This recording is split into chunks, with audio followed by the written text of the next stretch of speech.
जैसे यही मेरा कहना था कि ठीक है, आप अपना म्यूट कर दीजिए, मैं बता रहा हूँ फिर जैसे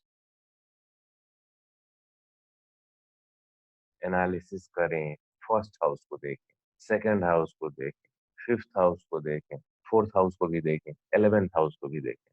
फर्स्ट हाउस से जैसे एक एग्जांपल मैं आपको देता हूँ। यदि पहला हाउस नक्षत्र और सबलॉर्ड लेवल पर 1 और 11 से जुड़ा हो, वह जातक अपना जो भी इच्छा होगा, वह किसी भी कीमत पर पूरा करना चाहेगा।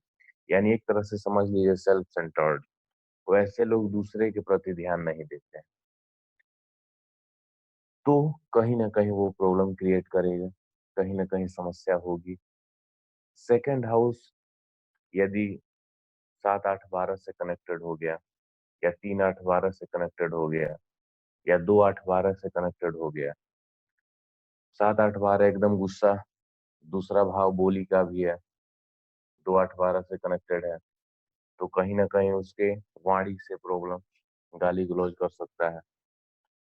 एस्ट्रो वास्तु के कनेक्शन से आप देखें तो यदि दूसरे भाव पे बैड हिट हो गया या दूसरे भाव के लॉर्ड पे बैड हिट हो गया, तो फिर ये प्रॉब्लम का जड़ बन जाएगा।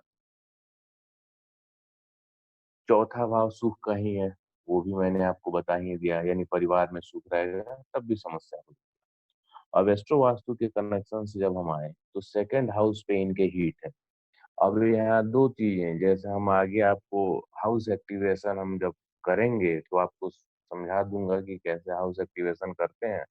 हीट जो आपने थोड़ा-सा पढ़ा है, अभी मैंने आपको हीट तोड़ना नहीं बताया है।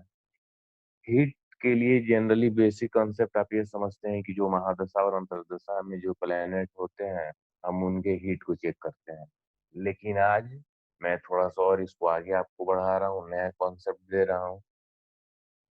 जो प्रॉब्लम लेके क्लाइंट आपके पास आया है, उससे रिलेटेड प्लैनेट, उससे रिलेटेड हाउस, उन दोनों का अध्ययन कीजिए।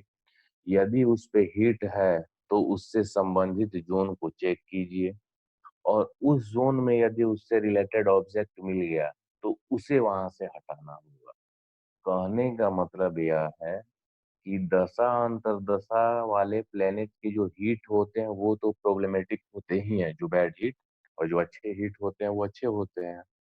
लेकिन बहुत बार ऐसा भी होता है, जैसे मान लीजिए मंगल का 180 का हिट आपके साउथ ईस्ट में है। हुँ, हुँ। जनरली कहा जाता है साउथ ईस्ट में रेड बल्ब लगाने से कैश लिक्विडिटी बढ़ जाती है, यानी पैसा आने लगता है।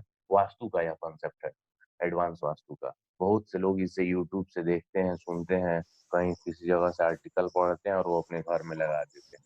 हाँ, अब करेक्ट। मंगल आपके दशा में भी नहीं है, अंतर्दशा में भी नहीं है, प्रत्यंतर दशा में भी नहीं है मान लीजिए, और जैसे ही आप साउथ ईस्ट में रेड बल्ब लगाएँगे, तो मंगल का वो ऑब्जेक्ट आ गया रेड बल्ब, मंगल का हिट साउथ ईस्ट में, वहाँ आपने रेड बल्ब लगा दिया, बल्ब जला, हिट एक्टिव हो गया। अब मंगल जिस भाव में साउथ ईस्ट आ रहा होगा, यदि साउथ ईस्ट लग्न को बता रहा होगा, हेल्थ की समस्या शुरू हो जाएगी। सेकंड हाउस को बता रहा होगा आपकी कुंडली के अनुसार, तो दूसरा भाव परिवार का भी है, धन का भी है, परिवार में झगड़े हो जाएँगे, आपका धन का है, कहीं न कहीं लॉस हो जाएगा। छठे भाव का है तो बीमारी का भी है, नौकरी का भी है, उससे रिलेटेड प्रॉब्लम हो जाएगी। यानी जिस भाव को रिप्रेजेंट कर रहा होगा साउथ ईस्ट, उससे संबंधित अशुभ फल आपको मिलेंगे। यही थ्योरी इसके सीधा अपोजिट यानी अच्छे हिट का है। जैसे मान लीजिए 120 का हिट है और 120 का हिट जैसे ही फिर मान लीजिए मंगल का ही आपके साउथ ईस्ट पे 120 का हिट है, मंगल दशांतर प्रत्यंतर किसी में नहीं है और वहां आपने रेड बल्ब लगा दिया, तो फिर वो एक्टिव हो जाएगा और जिस हाउस को बता रहा होगा उससे संबंधित सुफल मिलने लगे। तो इस प्रकार से आपको समझना है। Advance astro vastu completely remedial portion है और ये आपको 100% मिलेगा ही मिलेगा। क्लाइंट जब अपना प्रॉब्लम लेके आएगा, तो जिस हाउस से रिलेटेड है, उस हाउस पर यदि बैड हिट रहा, तो उससे रिलेटेड ज़ोन में उसका ऑब्जेक्ट मिलना ही मिलना है। अब आप किस प्रकार से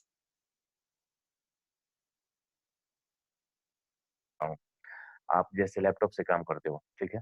आप लैपटॉप हम्म, से अपना बिज़नेस रिलेटेड काम करते हो, तो वो बुध में आएगा।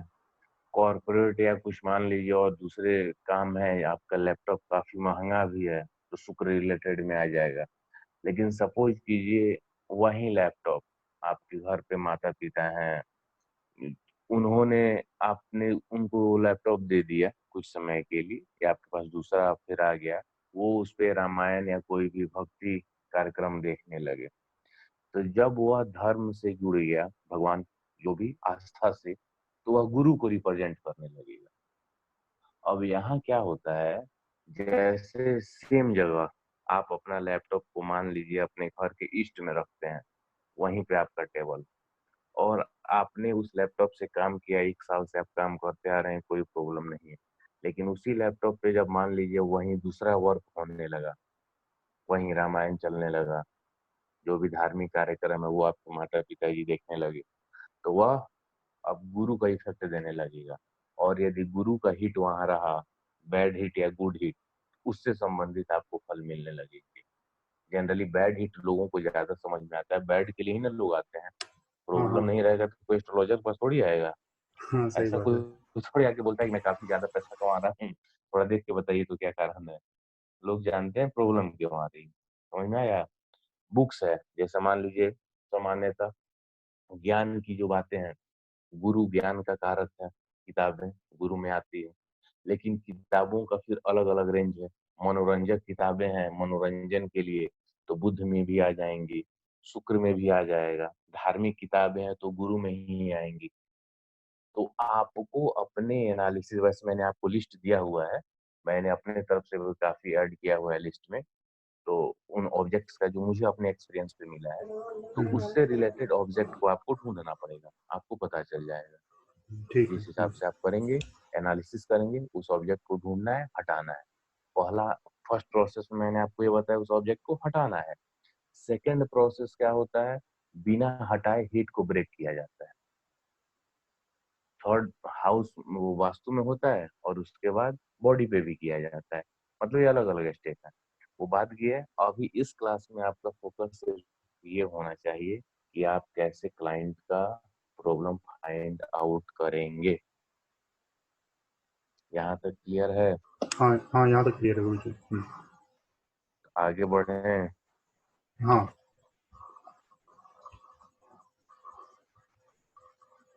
या कोई दिक्कत है इसमें? नहीं नहीं, इसमें कोई दिक्कत नहीं है, यहाँ तक क्लियर है। जैसे मैंने आपको मैरिज का बताया, वैसे ही आप और भी जो घटनाक्रम है, उसको भी जो उसके और भाव हैं, उससे संबंधित करके आपको करना है। जैसे बिज़नेस है, ठीक है? हम्म, आवाज़ आ रही है? हाँ हाँ, आपकी जैसे आवाज़ आ रही बिज़नेस है, है। बिज़नेस को भी 7th हाउस से देखते हैं, तो हाँ 7th हाउस से देखते हैं बिज़नेस को, तो बिज़नेस करना 7th हाउस बताएगा। बिज़नेस से लाभ होना 11th हाउस बताएगा। दोनों जुड़े होने चाहिए, तभी ना लाभ होगा। हाँ हाँ हाँ। ऐसा तो नहीं है कि आपसे बहुत से लोग बोलते हैं कि क्या बिज़नेस का योग है? तो वास्तव में जानना क्या चाहते हैं? बिज़नेस से लाभ होगा, बिज़नेस करना अच्छा रहेगा, नहीं बिज़नेस से लाभ होगा वही जानना होता है ना। हाँ क्योंकि हाँ जब 7th हाउस रहेगा तो वो आपको बिज़नेस देगा, हाँ, लेकिन करेक्ट। 7th के साथ 11th जब रहेगा तब ना उससे लाभ देगा। हाँ, करेक्ट। यहाँ तक क्लियर है गुरु जी। समझ में आ पा रहा है ना आपको? हाँ हाँ, समझ समझ में आ रहा है, यहाँ तक क्लियर है।